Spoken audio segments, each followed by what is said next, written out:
আসসালামু আলাইকুম, সোহাগ ইলেকট্রনিক্স চ্যানেলে আপনাদের স্বাগতম। আজ আমি আপনাদেরকে ট্রান্সফরমার ছাড়া কীভাবে 12 ভোল্ট পাওয়ার সাপ্লাই তৈরি করবেন সেটি নিয়ে আলোচনা করব এবং দেখিয়ে দিব।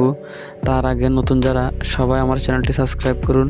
প্রথমে আমি নিয়েছি 400 ভোল্ট 225 যে বুস্টার ক্যাপাসিটার। এরপর আপনারা দেখতে পাচ্ছেন আমি নিয়েছি 25 ভোল্ট 1000 মাইক্রোফ্যারাড ক্যাপাসিটার। এরপর আমি নিয়েছি 4060 ডায়োড দিয়ে বানানো ব্রিজ রেকটিফায়ার ডায়োড। এরপর আমি নিয়েছি একটি 1K রেজিস্টার। এরপর আমার প্রয়োজন একটি এলইডি, যেটি ইন্ডিকেশন এলইডি আপনারা সবাই চেনেন। তারপর আমার প্রয়োজন একটি 12 ভোল্ট জিনার ডায়োড। দেখুন আমি 12 ভোল্ট একটি জিনার ডায়োড নিয়েছি, যেটি দ্বারা আমি 12 ভোল্ট আউট করব। দেখুন আমি স্ক্রিনে আপনাদের দেখাচ্ছি 12 ভোল্ট জিনার ডায়োড। এখন এই কম্পোনেন্টগুলো আপনারা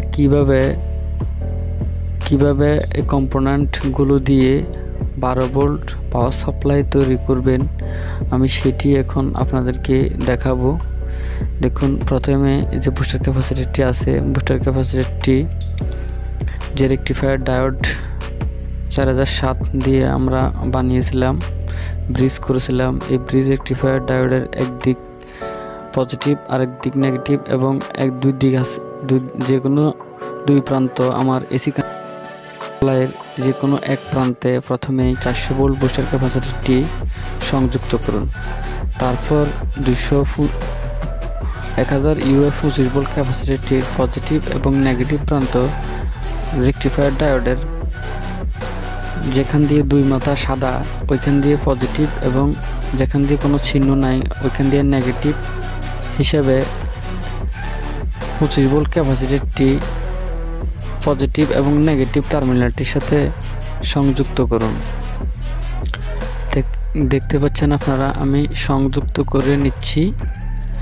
এখন সংযোগ আয়রনের সাহায্যে একটু ভালোভাবে জ্বালাই করে দিবেন, যাতে এখানে লুজ কানেকশন না থাকে। আমি আয়রনের সাথে জ্বালাই করে নিচ্ছি। নেওয়ার পর যে দুইটি প্রান্ত আমি আপনাদেরকে এখন দেখাবো, এই দুইটি প্রান্ত দিয়ে সরাসরি এসি ভোল্টেজ ইনপুট হবে। দেখতে পাচ্ছেন আপনারা আমি এই দুইটি প্রান্ত দিয়ে এসি ভোল্টেজ দিব।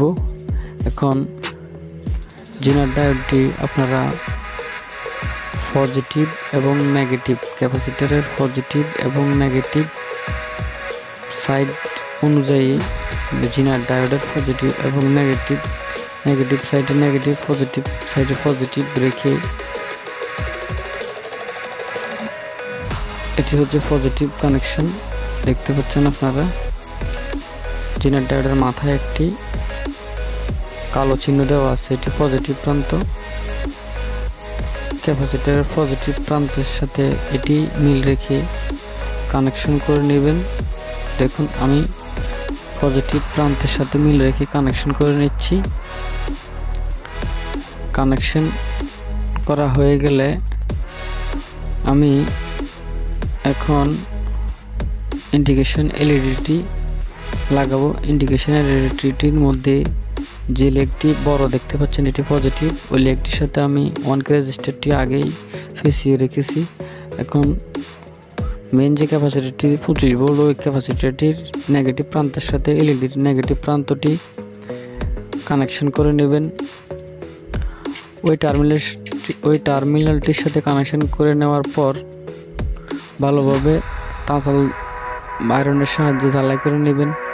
এরপর যে প্রান্তে রেজিস্টার লাগানো আছে ওই প্রান্তটি যেখান দিয়ে 220 ভোল্ট ইনপুট হয়, আমরা বুস্টার ক্যাপাসিটরের কানেকশন দিয়েছিলাম, ওই প্রান্তের সাথে এটি লাগিয়ে নেবেন। দেখুন আমার মডিউলটি তৈরি হয়ে গেছে।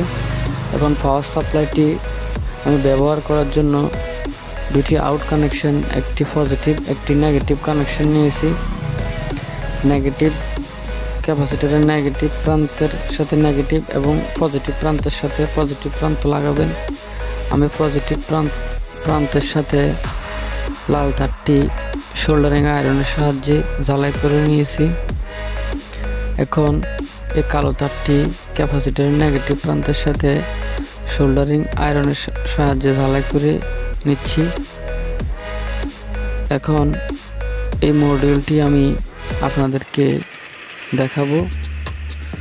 আপনারা 12 ভোল্ট যে কোনো পাওয়ার সাপ্লাই হিসেবে এটি ব্যবহার করতে পারেন। তার আগে নতুন যারা সবাই আমার চ্যানেলটি সাবস্ক্রাইব করে পাশে থাকা বেল আইকনটি অন করে দিবেন। দেখতে পাচ্ছেন আমি এটি মিটারে লাগিয়ে নিয়েছি। কেউ এটিতে সরাসরি হাত দিবেন না, কারণ এটিতে এসি ভোল্টেজ কিছুটা হলেও থাকে। দেখুন আমি চেক করে নিচ্ছি আমার ইন্ডিকেশন এলইডিটি জ্বলেছে।